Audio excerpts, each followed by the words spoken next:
Bonjour à tous. Nous commencerons le culte dans 2 minutes.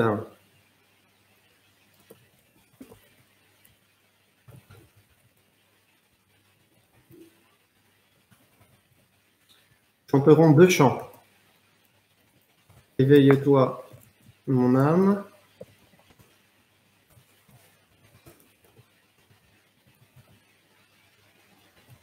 Et bénis Dieu, ô mon âme.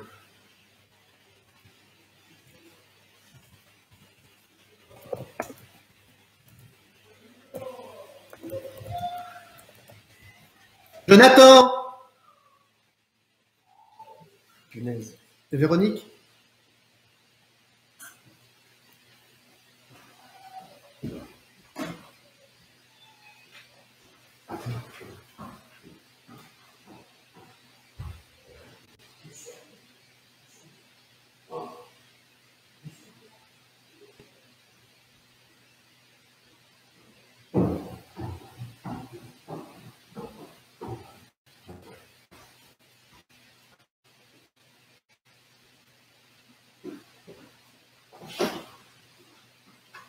Il n'est pas déjà encore celui-là.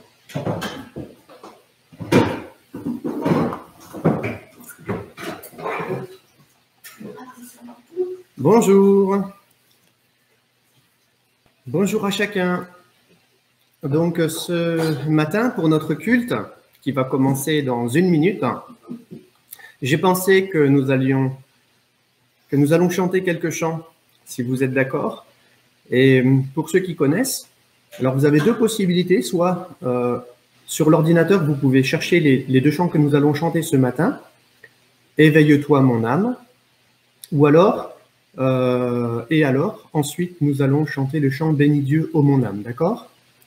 Donc on va parler à son âme ce matin, on va demander à notre âme de se réveiller et d'entrer dans la présence du Seigneur, et puis nous allons demander à notre âme de bénir le Seigneur aussi, et de le louer pour la grâce que nous avons de le connaître. Donc ce matin, nous commencerons notre culte par 2 chants, et vous pouvez bien sûr le chanter à la maison, chez vous, et ainsi nous réjouir dans la présence du Seigneur.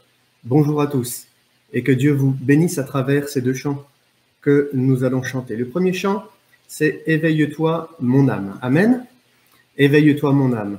Et ce chant nous amène à réaliser l'amour de Dieu qui s'est manifesté d'une manière extraordinaire à la croix du Calvaire pour chacun de nous. Amen. Gloire à Dieu.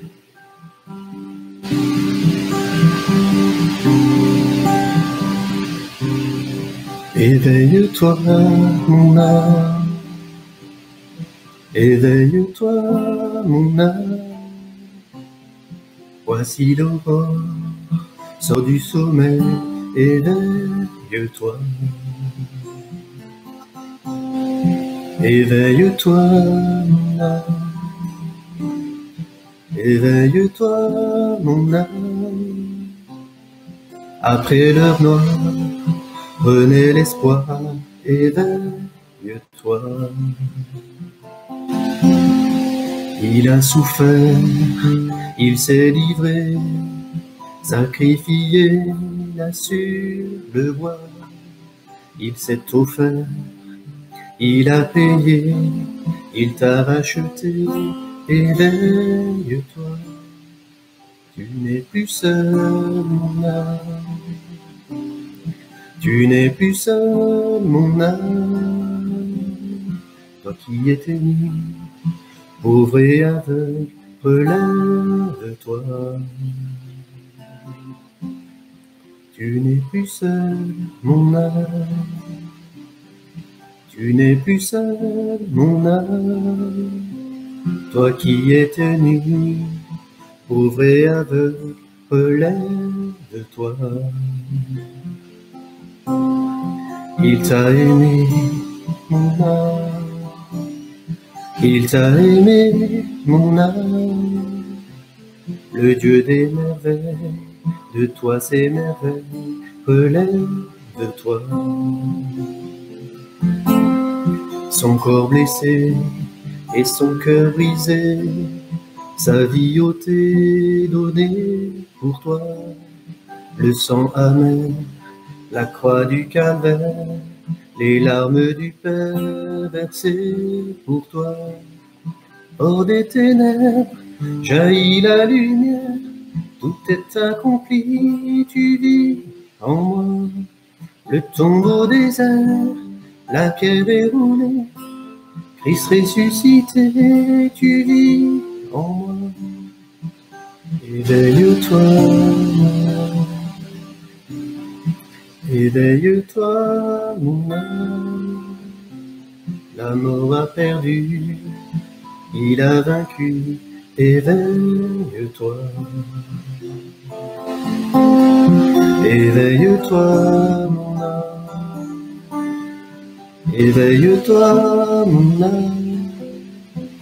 La mort a perdu, il a vaincu, éveille-toi.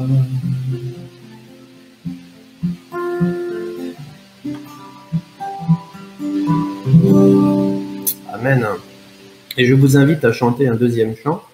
Ce chant, je l'aime bien, c'est « Bénis Dieu, ô mon âme, rends gloire à son saint nom ». C'est un chant que nous trouvons, c'est le GEM 980. Vous pouvez le trouver sur Internet, sur le site par exemple de shir.fr, shir.fr.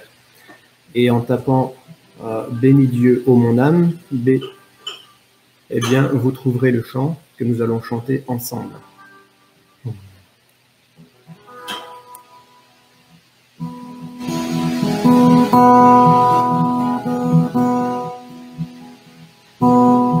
Bénis Dieu, ô mon âme, ô mon âme, en gloire à son saint nom.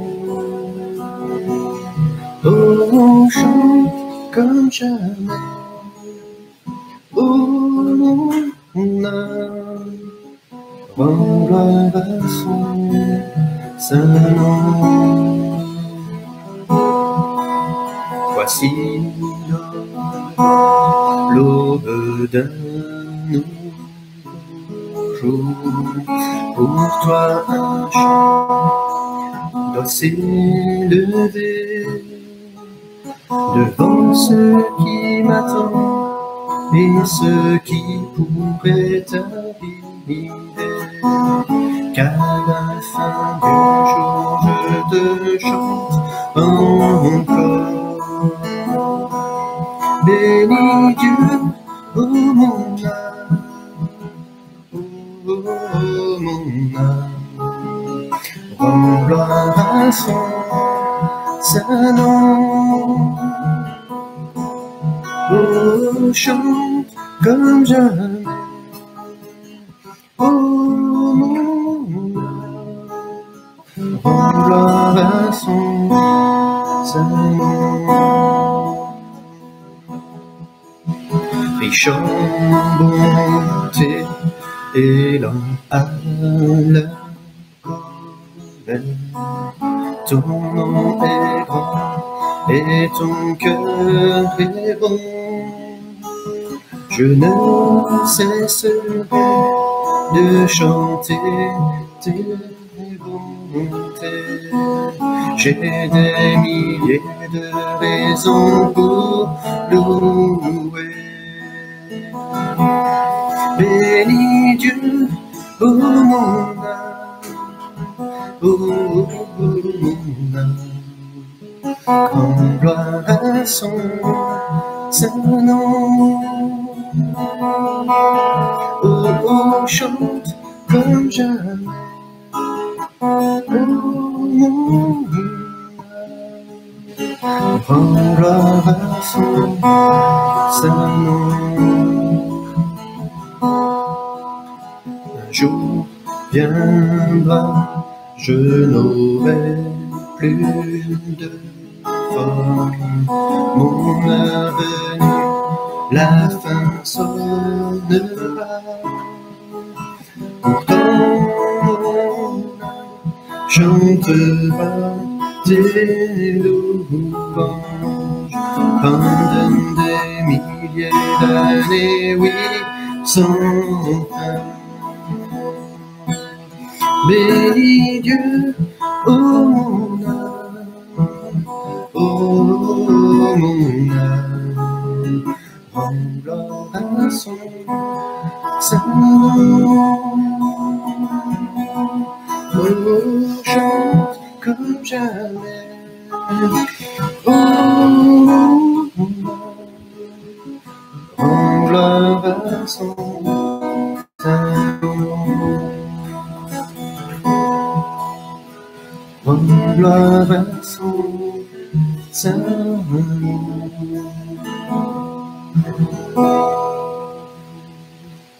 Amen. Alléluia. Gloire à Dieu. Je vous invite à louer le Seigneur, à le célébrer à la maison de tout votre cœur. Amen. Prions le Seigneur avant de lire la parole de Dieu et de la méditer. Alléluia. Oui, Seigneur, nous voulons ensemble louer ton saint nom et méditer les merveilles, Seigneur, de ta grâce et de ton amour. Seigneur, merci parce que ce matin encore, nous pouvons goûter à ta sainte présence.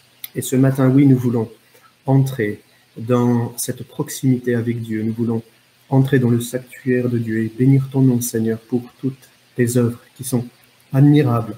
Oui, Seigneur, notre âme reconnaît en cet instant que tu es Dieu, que tu es roi sur toute la terre et que tu domines, Seigneur, sur toutes les épreuves que la terre peut traverser aujourd'hui. Oui, Seigneur, le monde ne te voit pas encore, Seigneur, mais nous savons que tu es vivant parce que tu as su changer nos cœurs et nos vies par ta parole puissante. Seigneur, merci pour l'évangile. Merci pour la grâce que nous avons de te connaître. Merci parce que ce matin encore, tu veux réconforter nos cœurs, tu veux nous encourager et fortifier notre âme. Oui, Seigneur, nous te bénissons et nous voulons te bénir encore aujourd'hui. Et nous te disons merci pour toutes les bontés. Merci parce que tu es là, tu es fidèle, Seigneur, et tu prends soin de chacun de nous. Oui, nous te remettons à la grâce de Dieu, Seigneur. Nous te remettons à la grâce de Dieu tous les bien-aimés qui souffrent dans leur corps à cause de la maladie, à cause de l'épreuve. Seigneur, merci parce que nous savons que tu es là et que tu es bon, Seigneur, et que tu vas agir dans la vie de ceux qui t'aiment, Seigneur, et qui se confient en toi. Que ton nom soit glorifié, Père, parce que nous savons que tu es auprès des malades et que tu prends soin de chacun d'eux. Notre cœur est plein de courage, Seigneur, dans cette épreuve, et nous la traversons, Seigneur, nos yeux fixés sur toi, parce que tu es la source de la foi. Que ton nom soit glorifié pour tout ce que tu fais dans nos vies et dans nos cœurs, Père, dans le beau nom de Jésus.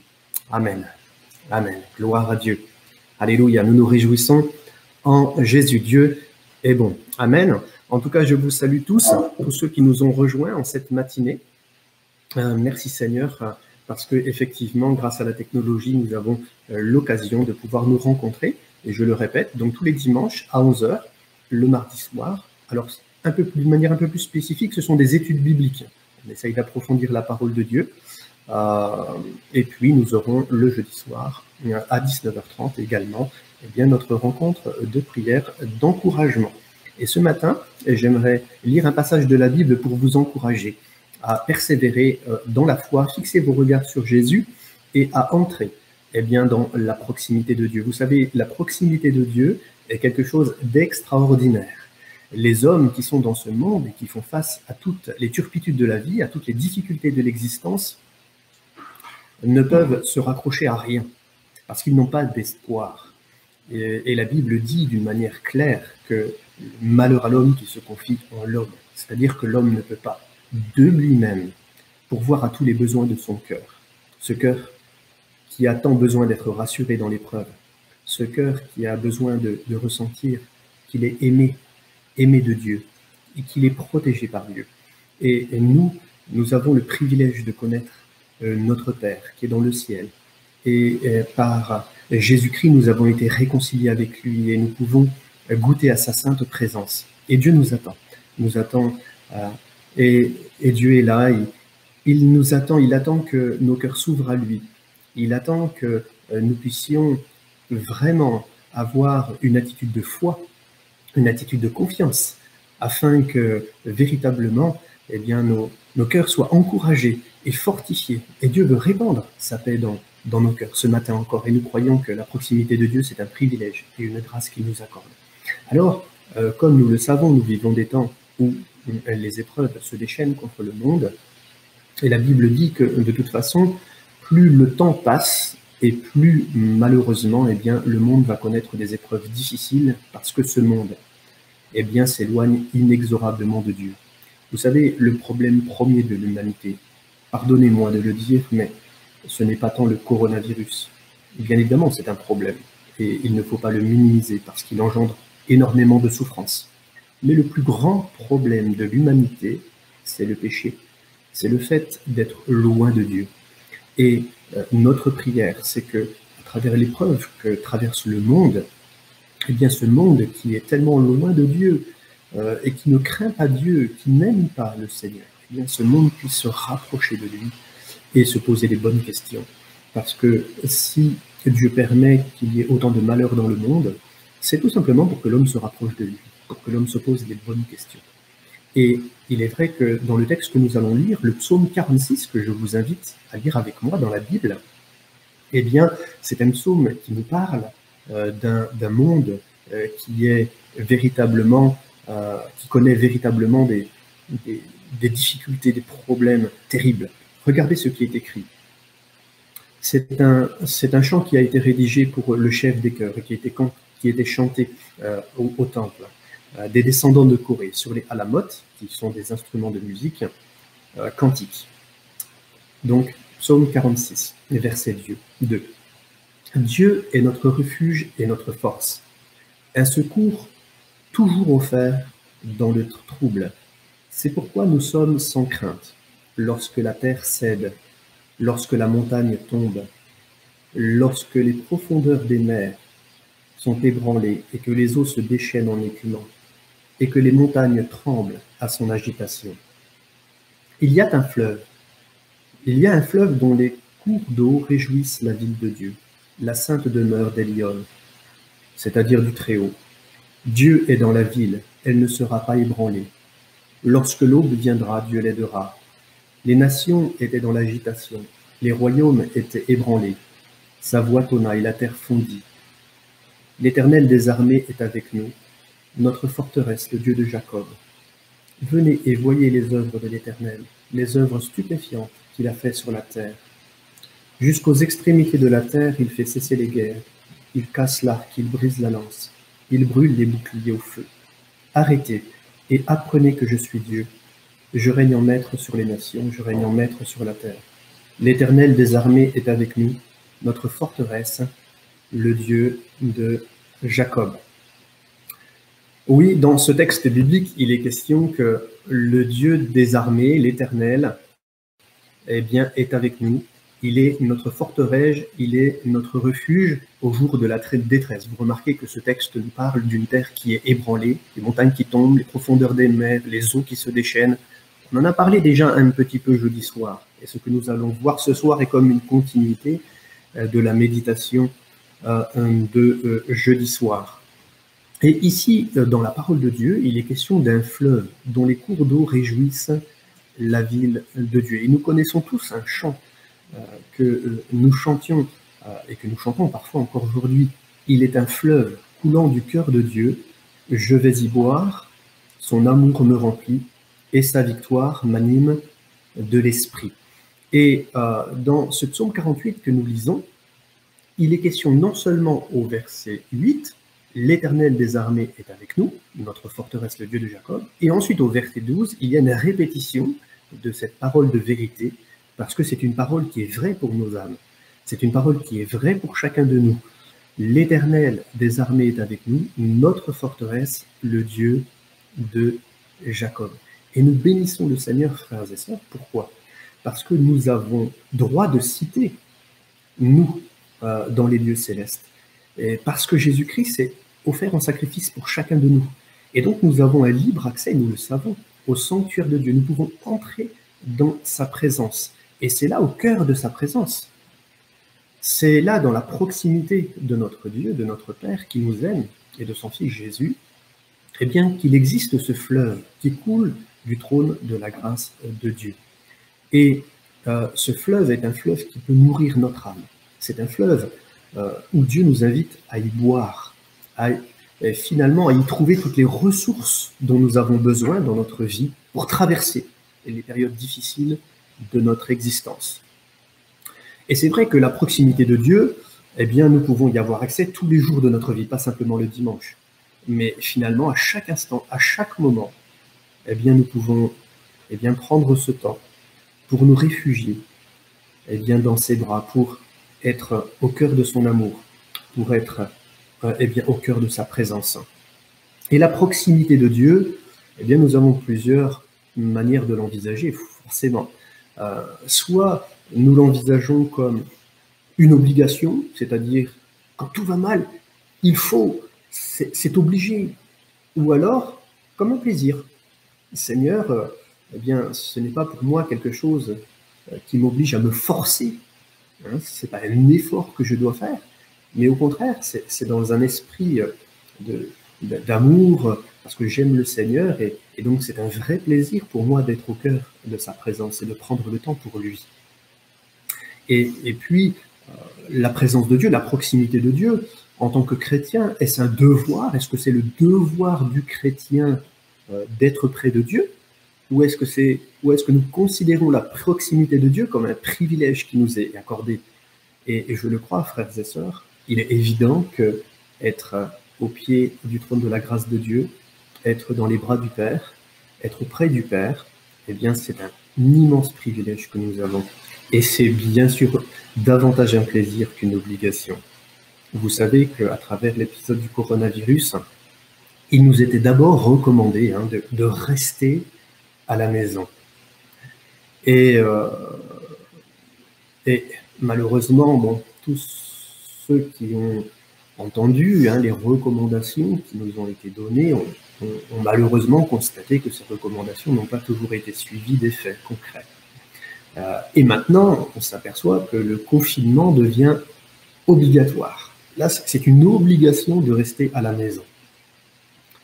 Pour nous, chrétiens, dans notre rapport à Dieu, être dans la présence de Dieu, être dans la maison de Dieu, dans le sanctuaire de Dieu, ce n'est pas une obligation, c'est un plaisir, c'est une grâce, c'est un privilège.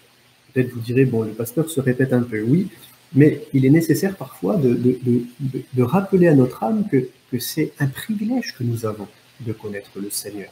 Et il est vrai que chaque fois que nous nous réunissons, je crois, les pasteurs, les enseignants, les ministères de bergers et de prophètes et autres, recommandent à l'Église, exhortent le chrétien à vivre pleinement sa relation personnelle avec Dieu, non pas comme une obligation, tu dois, non, mais comme un pur plaisir, parce que Dieu est avec nous, parce qu'il est fidèle, parce que c'est un Dieu qui est aimant, qui prend soin de chacun de ses enfants. Et il est vrai que c'est un pur plaisir pour nous que d'être dans sa présence. Et je remarque que dans la parole de Dieu, il est question aussi de venir. Vous voyez, au verset 9, il est écrit « Venez et voyez les œuvres de l'Éternel ». Et ce « venez, voyez »,« venez goûter »,« venez toucher »,« venez voir », c'est une expression que nous retrouvons d'ailleurs plusieurs fois dans les évangiles. Par exemple, dans Jean chapitre 1, versets 35-39, le lendemain, Jean le Baptiste était encore là. Donc il était encore là, au niveau du Jourdain, avec 2 de ses disciples.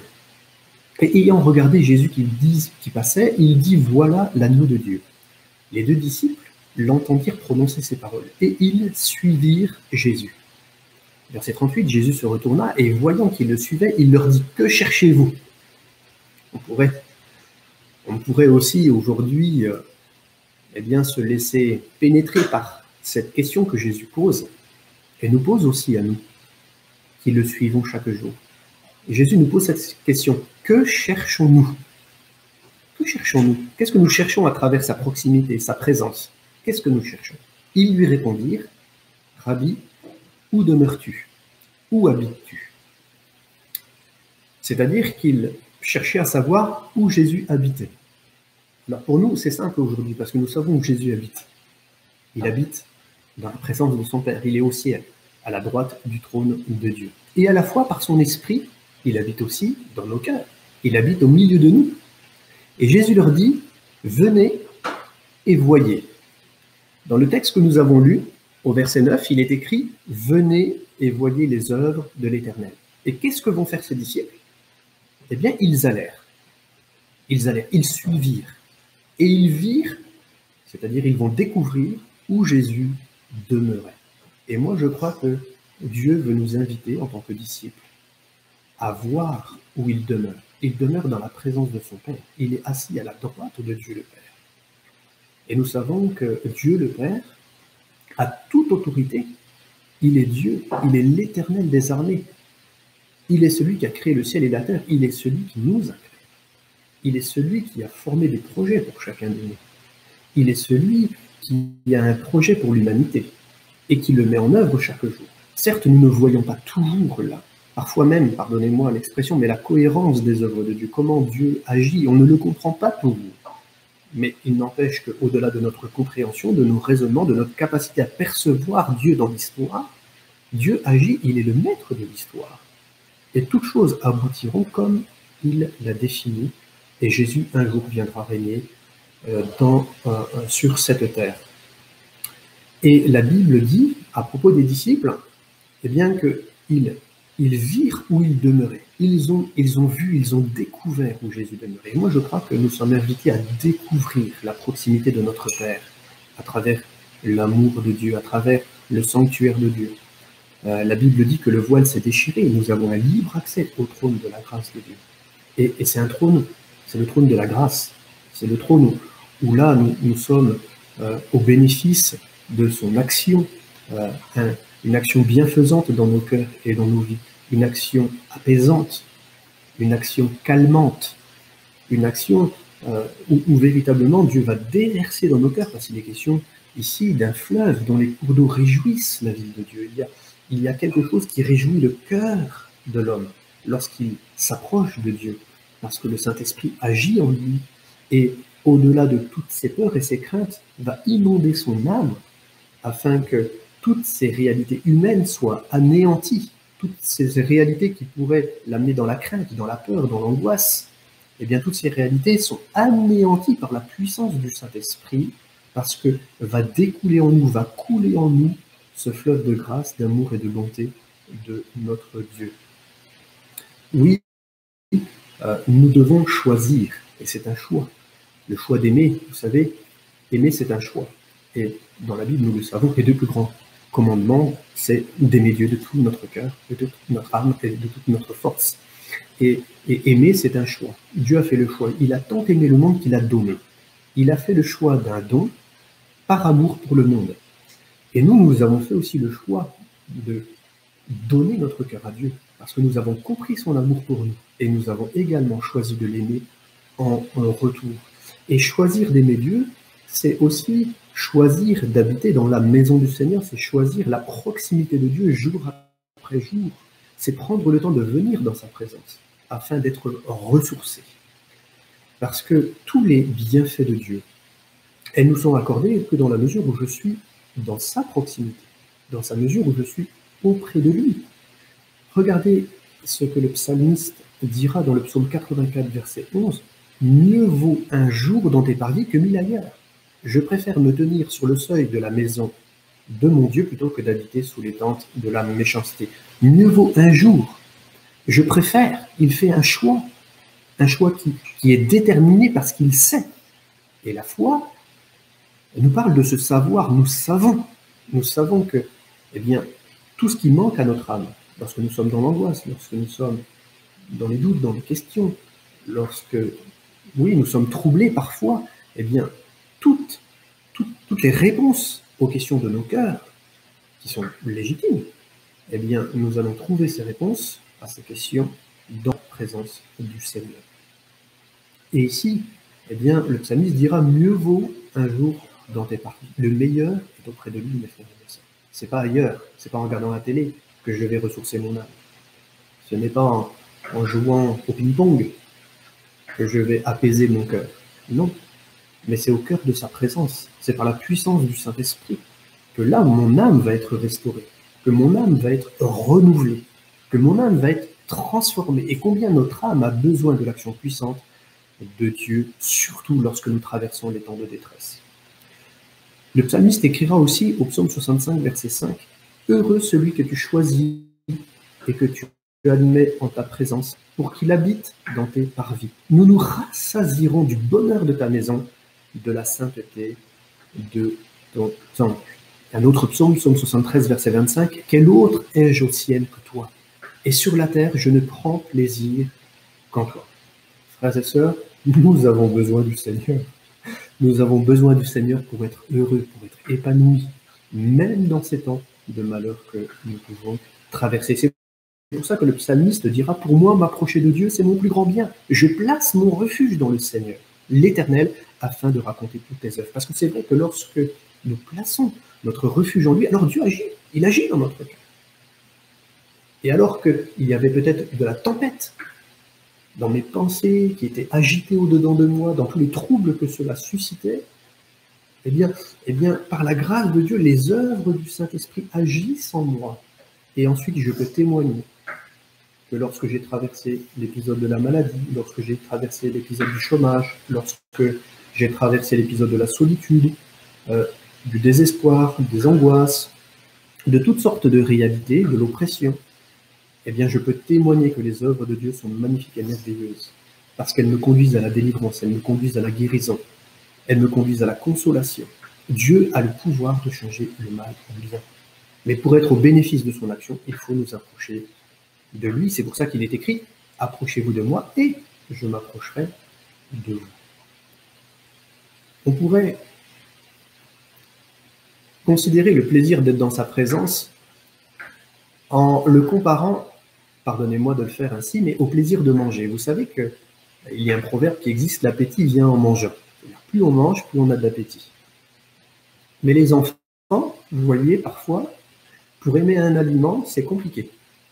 Et malheureusement, même sans goûter un aliment, eh bien, parfois, ils vont refuser de prendre telle ou telle nourriture, par exemple des brocolis, des asperges, du chou-fleur, parce que pour eux, c'est pas bon. Pourtant, ils n'y ont pas goûté, ils ne l'ont pas mangé cet aliment. Or, Jésus nous dit dans sa parole, « Goûtez et voyez combien l'Éternel est bon. » Nous sommes invités à nous nourrir de lui. Nous sommes invités en tant que chrétiens à puiser en lui toutes nos ressources spirituelles et morales et psychologiques. Et nous avons vraiment besoin de la grâce de Dieu parce que Dieu est un Dieu qui est bon. Il est riche en bonté. Il est lent à la colère. Dieu est un Dieu qui aime bénir son peuple. Et c'est dans la mesure où l'homme va aller au-delà de ses préjugés, de ses peurs, de ses a priori, de ses ressentis, de son état d'âme, de ses envies. Bref, c'est dans la mesure où l'homme va au-delà de toutes les barrières de notre condition humaine de pécheur que nous pouvons comprendre combien sa présence est si essentielle à notre bonheur et à notre bien-être. Jésus, oui, est la source de la vie divine. Et si je veux être nourri spirituellement, si je veux être rassasié, si je veux être renouvelé, j'ai besoin de la proximité de Dieu. La Bible le dit, et Jésus le dira lui-même, « Celui qui croit en moi, des fleuves d'eau vive jailliront de son sein. » Et il deviendra lui-même une source de vie. Vous remarquez qu'ici, il est écrit dans le psaume 46, « Il y a un fleuve dont les cours d'eau réjouissent la ville de Dieu. » Qu'est-ce qui jaillit de nos cœurs lorsque nous traversons l'épreuve, frères et sœurs? Posons-nous la question. Est-ce la morosité, le défaitisme, la colère, le sentiment d'injustice, l'angoisse, l'incertitude, la tristesse? Ces sentiments-là peuvent-ils découler de Jésus, vraiment? Moi, je crois qu'au cœur de sa présence, Dieu nous donne la joie de vivre. Il nous donne la tranquillité d'esprit. Je crois que dans l'épreuve, dans la douleur et dans la souffrance, Dieu peut nous donner de la douceur. Il peut nous donner de la patience. Il va renouveler en nous l'espérance. Il va déverser en nous sa fidélité, la fidélité, et puis aussi de la modération, et ne pas devenir excessif. Oui, Jésus est la source d'eau vive. Et frères et sœurs, toutes ces choses, joie de vivre, tranquillité d'esprit, douceur, patience, espérance, fidélité, modération, nous les trouvons auprès de lui. Parce que, frères et sœurs, il ne peut jaillir de la même source l'amertume et l'amour, la tristesse et la joie, c'est impossible. Et c'est pour cette raison, frères et sœurs, que plus Christ vivra en nous par son esprit, plus nous serons dans cette proximité du Seigneur, plus nous allons travailler à cela, plus nous allons prendre du temps, plus nous allons vivre l'amour de Dieu, l'amour de sa présence, prendre du plaisir en lui. Et bien plus nous allons le faire, plus nous allons venir et goûter et boire, et bien plus nous allons mesurer à sa juste valeur combien il est important de demeurer en lui. Jésus a dit, demeurez en moi et je demeurerai en vous. Oui, nous voulons demeurer en Jésus. Nous voulons nous approcher de lui chaque jour, chaque instant, et prendre le temps qui est nécessaire devant le Seigneur et devant notre Père. Que Dieu nous aide à aimer sa présence, comme je le crois, Dieu aime habiter au milieu de la louange de ses enfants. Alors, que Dieu vous renouvelle dans ces temps d'épreuve, dans ces temps de difficulté, et considérez qu'il n'y a rien de plus beau, rien de plus précieux, rien de plus important que d'être auprès de lui. C'est un privilège, c'est un plaisir, la présence du Seigneur. Que son nom soit glorifié et que Dieu nous aide à vivre les bonnes priorités. Nous avons tous du temps devant nous. Pour certains, bien sûr, il y a des obligations qui sont liées à leur profession. Et nous voulons bénir le Seigneur pour tous ceux qui sont engagés dans les métiers social. Vous savez que tout ce qui concerne bien évidemment la santé et autres, eh bien, nous voulons vraiment remercier le Seigneur, l'entraide sociale aussi. Nous voulons remercier le Seigneur pour tous les chrétiens qui sont engagés dans ces services-là. Et on veut prier pour eux, afin que Dieu les protège de ce mal. Et s'ils sont touchés, que leur cœur soit gardé. Vous savez que la plus grande protection, ce n'est pas tant ne pas être là, mais c'est dans la maladie, avoir un cœur qui est dans la tête. Ça, c'est la plus grande des protections. Et c'est la confiance dans le secours de l'Éternel. Alors que Dieu renouvelle le cœur de tous nos bien-aimés qui sont au front, parce que c'est une guerre, c'est une guerre contre la maladie, et vraiment que Dieu renouvelle tous ses bien-aimés, que Dieu nous renouvelle aussi dans sa paix, que Dieu bénisse vos familles, qu'il les protège.